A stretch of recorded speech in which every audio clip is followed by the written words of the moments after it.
Vijay Devarakonda Ranabaali cinema నిజంగానే వాయిదా పడబోతుందా?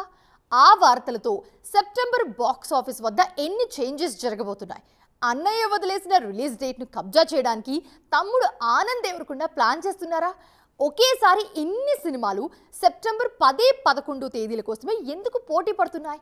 ఈ వార్లో చివరికి విన్నర్ గా నిలిచేది ఎవరు? టాలీవుడ్ బాక్సాఫీస్ దగ్గర సెప్టెంబర్ 10, 11 తేదీల కోసం మేకర్స్ మధ్య పెద్ద యుద్ధం జరగబోతోంది. విజయ్ దేవరకొండ నటిస్తోన్న రణబాలి సినిమా వాయిదా పడే అవకాశం ఉండటంతో ఆ డేట్ కోసం మిగిలిన వాళ్లు ఖర్చేఫేస్తున్నారు. అన్నయ్య సినిమా రావడం లేదు కాబట్టి ఆ ఖాళీ అయిన ప్లేస్లో తన ఎపిక్ సినిమాతో ఎంటర్ అయిపోవాలని తమ్ముడు ఆనంద్ దేవరకొండ గట్టిగా ఫిక్స్ అయిపోయారు.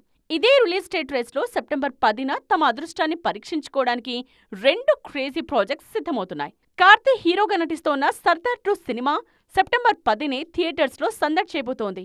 ఇక రవితేజ తమ్ముడి కొడుకు మాధవ్ హీరోగా వస్తోన్న మారెమ్మ సినిమా కూడా అదే రోజున రిలీజ్ కానుంది. సెప్టెంబర్ 11న జరగబోయే బాక్సాఫీస్ ఫైట్ మరింత ఇంట్రెస్టింగ్ గా మారనుంది. ఫహద్ ఫాసిల్ హీరోగా రాజమౌళి సమర్పిస్తోన్న డోంట్ ట్రబుల్ ద ట్రబుల్ సినిమాతో పాటు సుమంత్ నటిస్తోన్న మహేంద్రగిరి వారాహి సైతం అదే రోజు రానున్నాయి.